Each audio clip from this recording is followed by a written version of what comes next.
Hi, I'm Jayna Rylee, and this is Ageless. I'm 40 and my life is just getting started. I'm here to share real talk and real experiences about how to live life ageless. Nothing's off the table. You know the vibes. Let's go. Welcome back to Ageless. I'm Jayna Rylee, and man, it's been a minute. For those of you who don't know, I was on a hiatus and lots has happened. I'll just go in with the life update. So here's the deal. I have lived my 43 years of life. I lived in California. I was raised in Southern California and the Central Coast of California, and then moved back down to Southern California. And I was in San Diego for 5 years, and then had this opportunity to move out of state for the first time in my life to Colorado and to Ski Town Winter Park. And it has been quite the journey. I just remember shipping out all my stuff, selling all my furniture, and packing my entire closet in my car with my little chihuahua. And there we go, driving out of California. And it was just, I got this overwhelming sense of faith, like the highest unmovable faith I've ever had, and trust, because what I did is I left this job that I loved with All Saints. I know I've talked about it on this podcast before, and I thought that was going to be where I was for quite some time. And like I said, this opportunity came up in Winter Park to start my own design business. And for those of you who don't know, when I lived in Los Angeles, I was doing interior design and remodels for about 5 years, and I loved it. And my first job in interior design was actually at Pier 1 Imports. That was my college job, and I loved the process of merchandising furniture and all the decor, and just seeing such unique pieces come in from all around the world. The buyers were just incredible. But my favorite period of time with Pier 1 Imports was when I was a customer, like in the 90s, late 90s. That was my favorite time. I thought the buyers were just killing it. And I had always dreamed of, decorating my entire place with Pier 1 Imports. And then I ended up working there. So that's when I got my first taste of, I really love this stuff. And then I got the opportunity later to do design and remodels when I lived in LA. And it was one of the most rewarding experiences career-wise that I've ever had. I feel like that's where my ultimate joy lies, because it allows me to be creative, with a blank canvas, really. And what we did, we remodeled the home that we lived in.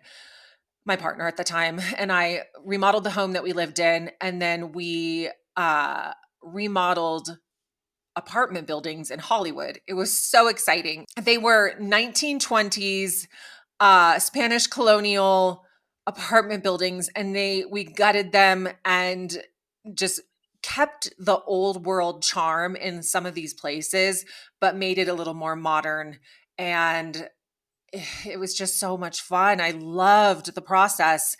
So when I got the opportunity to move to Winter Park, live in the mountains for the first time, live in winter for the first time, live among snow for the first time, I was like, how am I going to do this? I don't know how to be cold like that. But honestly, I'm so busy and I have so much going on, and I have an infant right now. I have a little business, and it's a design business, and I have been busy since I rolled into town. And for that, I'm like eternally grateful to God. And to circle back to the whole faith aspect, I had a couple appointments set up when I rolled into town, but I didn't know where it was all going to lead. I really just had to trust that I knew what I was doing, that I've run businesses before.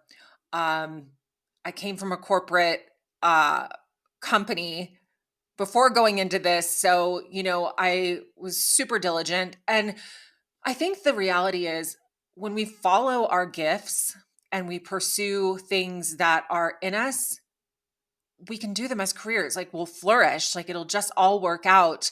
And it's been working out. And I'm just so grateful for that. So, my boyfriend and I, live together in Winter Park, and we're so happy. And Monroe, the Chihuahua, is so happy. She is 3 years old now, and I moved here in June, and it was the most gorgeous summer.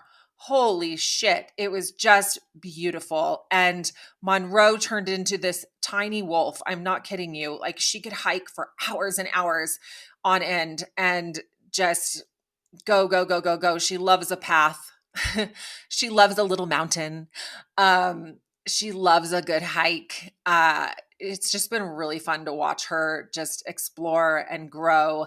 And she's the happiest she's ever been. As much as she was a city dog, basically for the last 3 years of her life, she really doesn't like large vehicles or anything on wheels. So living downtown was not really a vibe for Monroe, and she was always kind of scared. But now, like, I just see her just exploding with joy. And that just makes me the happiest ever. She comes on the job sites with me, and she's just a sweet little partner. I just love her so much, as you all know. I could talk about Monroe for an entire podcast. But yeah, we've just really settled into this new life in the mountains. And I've settled into this new life in the mountains. And I have I knew a couple people before moving here. My family lives down the hill. Um, I just feel surrounded by so much love and support. And I think that is really where it's at, is to have that constant support around you. And that's it's just a gift. And it's all part of that unmovable faith that I feel like I had moving here. Cause I honestly, I'm all about like gambling, not, not literally gambling, but just, you know, living on the edge. I'm all about that life. And this didn't feel like that. Like this decision to move, um, to a place I have only visited twice.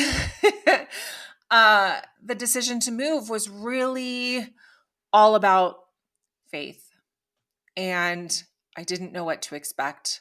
There were no guarantees. So it was a bit of a gamble, but for some reason, I really thought it through.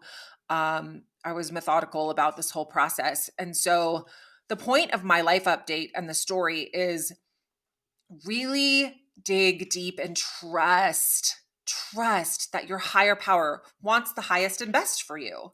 And that's what I believe. My higher power wants me to be happy, wants me to, have my family back. So Monroe and Paul, to live happy, joyous, and free. And I get that here, and I get to do what I love on a daily basis and work for myself again. And so that is all so rewarding. But had I not taken that leap of faith, had I not had faith and trust in my higher power, I could have just stayed in San Diego and continued on the path I was on, which wasn't a bad path at all. It was a great path, and I had goals and dreams with All Saints. But now, they were my favorite brand before I got to work there. So that was such a big job for me because working for your favorite brand. That's like so exciting. And now I just get to be a customer. And I went back to visit recently, and it was just so fun going through the store and, seeing the team and, those connections I will always have. And I'm super grateful for that. So yeah, back to unmovable faith. Like for me, I just had to show up. I had to have the faith. I had to show up. I had to get into action. I didn't, nobody was doing this for me. Like I said, I have support around me, but like I had to navigate this the seas on my own, in a sense, and just trust my instincts. And I had to fuck up. There were times I got measurements wrong, and I had to just figure it out. I had to fuck things up, and I just get to keep learning and experimenting and creating and expressing. And I think one of the biggest things I can say is be kind. Be kind, be honest, and care. And those three things have been really helpful for my business. But mostly like being kind. Like people remember that. People remember when you're kind to them. And it doesn't matter, who it is, whether it's the janitor or the server. Like people in the service industry take so much fucking shit. I was in the service industry for a long time and I'm still in the service industry. And people can be awful. And so a kind person just, shoulders are back and they're just, they can breathe and like really want to help. And I just, I really couldn't stress it hard enough. Like be kind and care. When I care about somebody else's property and treat it like it's my own, I do my best work. And so, that's been such a rewarding experience. And also joy.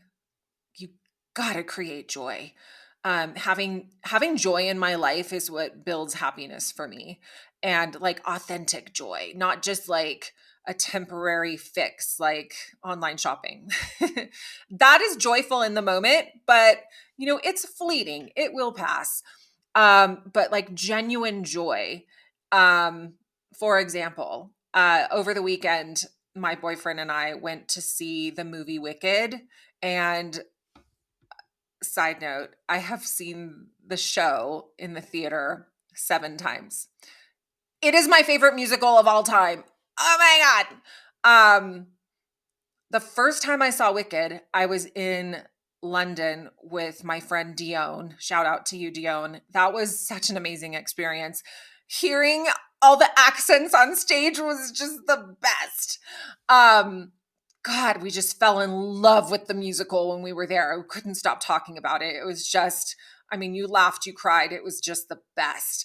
And then when we got back to LA for my birthday, Dion got like second row seats to Wicked at the Pantages in Hollywood. And we saw it again and it was so good. And then I continued to take like everybody that I loved that was coming to visit me. I was taking them to Wicked. And, I remember I took my mom and she loved it because when I was a younger girl, I remember I would come home from school and all I wanted to do was watch The Wizard of Oz. The Wizard of Oz was my childhood film, my favorite. And, God, I just loved getting immersed into The Wizard of Oz. And so Wicked for me had a lot of that like childhood love. And I loved Glinda, of course, but I also loved the Wicked Witch. So I loved the storyline. I'm not going to spoil it for anybody, but the music is unbelievable. Like I can't stress it enough. The soundtrack to Wicked is unreal. The original cast crushed it. So I went to this movie not really knowing what to expect, like whether I would even like it because I'm so attached to the original cast on Broadway. But Ariana Grande really, really nailed it. And oh gosh, I'm like blanking on the name of the co-star who played Elphaba, but she was unbelievable. Their voices together and separate were just phenomenal. And I was so impressed. I think I had a permagrin the entire movie. It made me so happy. It brought back all the positive, beautiful memories that I've had going to the theater and seeing Wicked and how joyful it made me feel. I put on that soundtrack and I belt that shit in the car. And it is such a release. And I love the lyrics. And that was the joy for me this weekend. And that may be the reason why today is the day that I am off of the hiatus of Ageless. because I was really digging deep into the things that create joy. And for me, this podcast creates so much joy for me. Just being able to talk to people on this podcast and have amazing guests with so much value that they add, um, that just brings me so much joy. So I just want to be joyful. And I know we can't be perfect all the time. We're not going to be a 10 every day, but we can find those like little joys. And so for me, going to that movie was like my little bit of joy. And I have been playing Defying Gravity from the soundtrack of Wicked every day since Saturday. Like I can't get it out of my head. And one of my favorite lines is, "We're unlimited." And then it goes on to say, "Together we're unlimited." And it's talking about Glenda and Alphaba together. And that is what I'm taking with me today is I'm unlimited. You're unlimited. And when we tap into our higher power, our highest self, spirit, source, whatever you want to call yours, and have that unmovable faith, we are unlimited. Thank you for joining me for another episode of Ageless. Don't forget to rate and subscribe. Tune in next week for a new episode.